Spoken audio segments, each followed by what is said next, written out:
Hey guys what's up, I hope you are doing well. So ISRO का notification आ गया है और कुछ टाइम से आया है। मैं आपको डिटेल बताऊंगा। मैं डिटेल ये इसमें आया है, देखो आप एडवर्टाइजमेंट नंबर देख लो, URSC01/2024। The date of opening, receipt of online application and closing date of receipt online application will published. यहाँ पब्लिश होगा आपका इन रेस्पेक्ट ऑफ एडवर्टाइजमेंट ये। एंड एंड डेट जो डेटेड है 27/1 को बेसिकली एम्प्लॉयमेंट न्यूज़ और रोजगार समाचार में आया है। इसका मेरे पास एक PDF है, मैं आपको दिखा देता हूँ उसमें क्या क्या चीज़ें हैं, फिर आगे बढ़ेंगे अपन। इसमें क्या आपका एग्ज़ाम पैटर्न रहेगा। इसमें एग्ज़ाम पैटर्न नहीं है, इसलिए हम इसको काम नहीं कर सकते इस चीज़ पे, ठीक है। तो मतलब इस पे भरोसे रह नहीं सकते, एग्ज़ाम पैटर्न भी चाहिए होता है। तो आपका देखिए ऑनलाइन एप्लीकेशन स्टार्ट हो चुका है 16 तारीख को, if I am not wrong 16 Feb को लास्ट डेट है। अभी टाइम है आपके पास फॉर्म भरने के लिए। इसमें पोस्टें कौन कौन से हैं? साइंटिस्ट का पोस्ट है जी, 3 वैकेंसी है इसमें। और उसके बाद क्या क्वालिफिकेशन चाहिए? ME MTech सेम होता है, MSc इंजीनियरिंग और इक्विवेलेंट इन रेलेवेंट डिसिप्लिन। और इसमें बीटेक में 6.5 CGPA आपका होना चाहिए, तभी बात बनेगा। या फिर एग्रीगेट मार्क्स 65% होना चाहिए। एज लिमिट क्या है? 18 से 30। और लेवल 10 का जॉब मिलेगा, मतलब 70 से 80 हज़ार का सैलरी है आपका, ठीक है। इसमें बात करेंगे साइंटिस्ट SC 02 वैकेंसी है। MSc होना चाहिए, 65% इसका CGPA एटलीस्ट होना चाहिए। लेवल 10 वंस अगेन 80 हज़ार का सैलरी। टेक्निकल असिस्टेंट 55 वैकेंसी, सबसे ज़्यादा वैकेंसी इसमें है, मैक्सिमम वैकेंसीज आपका इसमें है। इसमें क्या चाहिए? First class diploma in engineering in relevant discipline from the recognised university institution. Age limit काफ़ी अच्छा है, लेवल 7 का है, तो इसका सैलरी घट जाता है ना। तो लगभग ये 40-50 के आसपास बोल सकते हो, है थोड़ा ऊपर भी मिल सकता है। तो 18 से 35। अगर मान लो scientific assistant first class graduate in BSc in the relevant discipline from recognised university, तो ये आपका 6 वैकेंसी है। लाइब्रेरी असिस्टेंट का 1 वैकेंसी है। एंड उसके बाद टेक्नीशियन का 142 वैकेंसी है। ITI बोल सकते हो यहाँ पर, 10th चाहिए ITI और रेलेवेंट डिसिप्लिन जो भी आपका है। 18 से 35 साल उम्र वाले भर सकते हैं। फायरमैन का 3 वैकेंसी है, कुक का 4 वैकेंसी है, लाइट व्हीकल ड्राइवर का 6 वैकेंसी है, हेवी व्हीकल ड्राइवर 2 वैकेंसी है। ये वैकेंसी है टोटल, ठीक है। टोटल वैकेंसीज आपके पास कितने हैं? 157 वैकेंसीज, नहीं ज़्यादा हो गया भाई, ज़्यादा वैकेंसी यहाँ पर तो। अच्छा 157 vacancies of technician B draftsman ये है, ठीक है। और आउट ऑफ टोटल वैकेंसी कितने हैं? 219 वैकेंसीज है, ठीक है। अच्छा इसमें और इसमें 157 है। तो ये जो है आप कहाँ अप्लाई कर पाएंगे मैं दिखाऊंगा आपको। isro.gov.in पर अप्लाई कर पाएंगे। लास्ट डेट कब आपका है? 16 तारीख को लास्ट डेट है। अब चलते हैं वेबसाइट पर। ये तो मुझे मिल गया था कटिंग इसका, ठीक है। आगे बढ़ते हैं। तो यहाँ पर देखें, अब तक मैंने दिखाया इसका जो ऐड आया हुआ है भाई, कितना आपका वैकेंसी है, क्या है बताया। अब बोलोगे आप सर एग्जाम पैटर्न क्या रहने वाला है, ये तो बता दो। बता रहे ये यहाँ पर मिलेगा। यहाँ पर आइए, रीड मोर, इस वेबसाइट पर आ जाना, आपको पता लग जाएगा। रीड मोर पर आना है और कौन सा पोस्ट के अकॉर्डिंग आप यहाँ पर एग्जाम पैटर्न देख सकते हो। पोस्ट है मान लो टेक्निकल असिस्टेंट का पोस्ट है, तो यहाँ पर देखिए टेक्निकल असिस्टेंट ये आपका है diploma in engineering, upper limit 35 साल। क्या मेथोडोलॉजी है देख लीजिए। रिटन टेस्ट, स्किल टेस्ट होगा, ठीक है। रिटन टेस्ट होगा, स्किल टेस्ट होगा। एंड उसके बाद करियर प्रोस्पेक्ट ये आपके पास दे रखा है। अब किसी पोस्ट का जो भी पोस्ट, साइंटिफिक असिस्टेंट आपका है, ठीक है। उसके बाद टेक्निकल असिस्टेंट है, जो भी आपका पोस्ट है उसके पोस्ट के अकॉर्डिंग क्या है आप उसका एग्जाम मतलब सिलेक्शन क्राइटेरिया देख सकते हो। हालांकि इसका PDF का मैं वेट कर रहा था, बट मेरे को अभी तक मिला नहीं इसका PDF, तो इसलिए आपके सामने रख नहीं पाया। मैं ऐसे ही ढूंढ रहा था कुछ टाइम से कहाँ अच्छा मिल जाए। रोज़ा समाचार का मेरे पास सब्सक्रिप्शन अभी है नहीं, बिकॉज इतना ज़्यादा इंटरेस्ट नहीं था इस चीज़ में, बट अभी लेना पड़ेगा।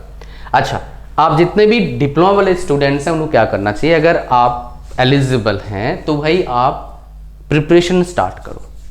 आप जीरो में, अगर सरकारी नौकरी चाहिए भाई जीरो से स्टार्ट करना ही पड़ेगा आपको।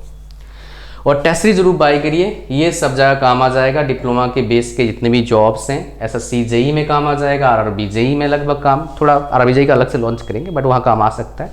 इसका वैलिडिटी 2024 का SSC JEE के CVT 1 के एग्जाम तक है। इलेक्ट्रिकल, सिविल, मैकेनिकल 70 यहाँ लिखे हैं, 80 प्लस टेस्टिस दे रहे हैं। प्राइस कितना है 299 रुपीज़ ओनली। सारे का लिंक डिस्क्रिप्शन में है, जाके आप बाय कर सकते हैं। अगर आप हैं डिप्लोमा होल्डर तो आपका प्रिपरेशन स्ट्रेटजी क्या होना चाहिए मैं आपको बता देता हूँ थोड़ा सा, ताकि आप समझ पाएँ कि मैं प्रिपरेशन कैसे स्टार्ट करूँ इस एग्ज़ाम को क्रैक करने के लिए। आप बोलेंगे सर आप मुझे बताओ इसका कंपटीशन का लेवल क्या होने वाला है, तो सिंपली बता देता हूँ हाई रहने वाला है। रीज़न क्या है, ऐसे एग्ज़ाम जो इसरो है, DRDO है, बार्क है, इसमें बहुत सारे बच्चे फॉर्म भरते हैं। सबका ड्रीम होता है ऐसे कंपनी तो नहीं बोलूँगा, ऐसे इंस्टीट्यूट में जॉब करने का बहुत सारे का ड्रीम होता है। जितने टेक्निकल बंदे हैं वो सपना देखते हैं इसमें मैं जॉब कर रहा हूँ। तो कंपटीशन तो हाई रहने वाला है, बट कंपटीशन को बीट करने का सिंपल तरीका है, वो क्या है, प्रैक्टिस। आप जितने प्रैक्टिस करेंगे, प्रैक्टिस किस चीज़ का, प्रैक्टिस करना है आपको। आप जितने अच्छे से प्रैक्टिस करेंगे आप उतने अच्छी तरीके से कंपटीशन को बीट कर सकते हो। ये सिर्फ पढ़ाई में लागू नहीं होता है भाई, हर चीज़ में लागू होता है, क्रिकेट में भी लागू होता है। प्रैक्टिस करते हैं ना क्रिकेटर्स, और जब प्रैक्टिस नहीं करते क्रिकेटर्स तब भाई उनका परफॉर्मेंस काफ़ी अच्छा हो नहीं पाता है। सिमिलर पढ़ाई में, वो तो अपना क्रिकेटर प्रैक्टिस करें, अच्छे कर रहे हैं, बुरे कर रहे हैं, ठीक है ना, लेकिन आप क्या कर रहे हो, आपके हाथ में पढ़ाई है, तो प्रैक्टिस करिएगा। ज़्यादा से ज़्यादा क्वेश्चंस का प्रैक्टिस करना है आपको, MCQs लगाना है आपको, ठीक है, MCQs लगाना है वेरियस एग्जाम्स के MCQs लगाओ। JEE लेवल का एग्जाम्स जो होता है तो भी आपके लिए इजी हो जाएगा। लेकिन ये डायरेक्ट प्रैक्टिस मत करना। डायरेक्ट प्रैक्टिस क्वेश्चंस का प्रैक्टिस करना मतलब क्या है, टाइम खराब करना। रट्टा मार के एग्जाम क्रैक नहीं होगा ऐसे एग्जाम। सो प्रैक्टिस करने से पहले आपका बेसिक एंड फंडामेंटल क्लियर होना बहुत जरूरी है। अगर बेसिक क्लियर नहीं है आपका तो भाई आप प्रैक्टिस से कोई फायदा इतना मिलेगा नहीं। तो बेसिक कैसे क्लियर करें, आप मैक्सिमम जो बच्चे पढ़ते हैं डिप्लोमा और इंजीनियरिंग में उनका बेसिक इतना क्लियर नहीं होता है।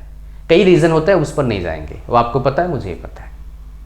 कहीं बच्चा नहीं पढ़ता है, कहीं टीचर नहीं पढ़ाते हैं, 2 ही रीज़न है, ठीक है। सो बेसिक फंडामेंटल कैसे क्लियर करें भाई, देखो 2 आपके पास काम है, मैं आपको बताया तो ये फ्री में कर सकते हैं आप।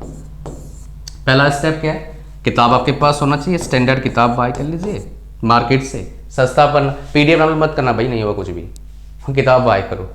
अच्छा, सेकंड, ये सस्ता चाहिए तो सेकंड किताब बाय करना, लेकिन देखना फटाफटा पेज ना हो, पता लगा 172 नंबर पेज है 73 नहीं है, ऐसा होता है, तो ऐसा चेक कर लेना एक बार। दूसरा स्टेप क्या है आपका, आप टॉपिक वाइज जो भी आप एग्जाम दे रहे हैं, टॉपिक वाइज आप क्या करिए, पढ़ना स्टार्ट रीडिंग एंड अंडरस्टैंडिंग। कहीं मान लो देखो समझ में नहीं आएगा, सब चीज़ मुझे पता है, कहीं समझ में नहीं आ रहा तो उसी टॉपिक का यूट्यूब पर सर्च करो, 1-2 वीडियोस को देखो, स्टैंडर्ड वीडियोस। आप अगर मान लो इलेक्ट्रिकल से हैं, मैकेनिकल से हैं, तो हमारे भी कुछ एक चैनल है हमारा, ये चैनल नहीं, मतलब जहाँ पर इस वीडियो डाल रहा हूँ वो नहीं, टॉप टेस्टिस करके एक चैनल हमारा है, उसमें बहुत सारे कंटेंट है, हमने फ्री में दिया है। इलेक्ट्रिकल का ऑलमोस्ट फ्री है, कंप्लीट है। मैकेनिकल का 50% के आसपास कंप्लीट कंटेंट मिलेगा आपको, वहाँ पर जा सकते हैं आप, ऑलमोस्ट फ्री है, ठीक है। ऑलमोस्ट फ्री क्यों बता रहा हूँ, ऐड आता है भाई, यूट्यूब है ना, बिना ऐड काम तो नहीं बनेगा, और हम पैसे लेते नहीं है, इस कोर्स के पैसे है नहीं, बिकॉज यूट्यूब पर फ्री में डाल दिया है। तो यहाँ पर जाके आप देख सकते हैं, इसमें जाओ, प्लेलिस्ट में जाना है आपको, इसमें क्लिक करो आप थोड़ा टाइम देना पड़ेगा बिकॉज इस पर क्लिक करा हमने, चल पर आगे प्लेलिस्ट में जाके आप सब्जेक्ट वाइज देख सकते हो। यहाँ पर जैसे मान लो आपका IC इंजन का है, मशीन डिज़ाइन का है, बेसिक इलेक्ट्रॉनिक्स का है, पावर प्लांट का है, मेजरमेंट का है, इंडक्शन मोटर, उसके बाद synchronous machine, magnetic circuit, DC machine, engineering mathematics 1, उसके बाद गेट का क्लासेस, उसके बाद आपका machine electrical machine, strength of material, AC fundamental, basic electrical engineering, उसके बाद मशीन डिज़ाइन, ये तो अलग लेक्चर्स हो गया। तो ये सारे लेक्चर्स आपको मिल जाएंगे फ्री में, कम्प्लीटली फ्री। तो भाई चैनल को सब्सक्राइब कर लेना सारे, ठीक है, टॉप टेस्ट सीरीज को। इसमें और भी फ्री कंटेंट आएंगे, धीरे धीरे करके आ रहे हैं, डेली कंटेंट डाल रहे हैं इस चीज़ पर, ठीक है। तो आपको क्या करना है, फिर MCQs लगाना है, और सबसे इंपॉर्टेंट MCQs लगा के बैठना नहीं है, ये रिविजन करते रहना है भाई। रिवीजन बहुत इंपॉर्टेंट रोल प्ले करता है, नहीं तो क्या होगा, एक साइड से पढ़ते जाओगे दूसरी साइड से भूलते जाओगे। रिवीजन करते रहना है, बार बार रिवीजन। एक टाइम स्लॉट दो अपने आप की डेली कि मेरे को डेली 1 से 2 घंटा रिवीजन करना है। तो उससे क्या होगा, आपको दिमाग में भरा रहेगा वो जो चीज़ आप पढ़ रहे हैं अभी, ठीक है। और साथ में क्या करना है, आपको टेस्ट सीरीज देता रहना है। और रिवीजन करने का 2 बेस्ट तरीका आपको बता देता हूँ। एक बेस्ट तरीका क्या है भाई, देखो पहले आपने देख लिया कंसेप्ट पूरा, कुछ क्वेश्चंस बनाओ, नए क्वेश्चंस। फिर क्या होता है, सुपर फास्ट ब्रेन काम करता है। उससे 2 फायदा होते हैं, कंसेप्ट भी क्लियर होते हैं और आपको पता लगता है वो कंसेप्ट जो मेरे को पता है, जो मेरे को बेसिक पता है, उसका यूज़ कैसे करना है क्वेश्चन को सॉल्व करने के लिए। बिकॉज कंसेप्ट पता होना और क्वेश्चन सॉल्व करना दोनों अलग बातें हैं। एंड इतना ही था मेरे हिसाब से, काफ़ी चीज़ें आपको बता दिया, अब आपको इम्प्लीमेंट करना है रिजल्ट के लिए। इतना ही था इस वीडियो में। Thank you very much. Like share comment subscribe. God bless you all. Bye bye.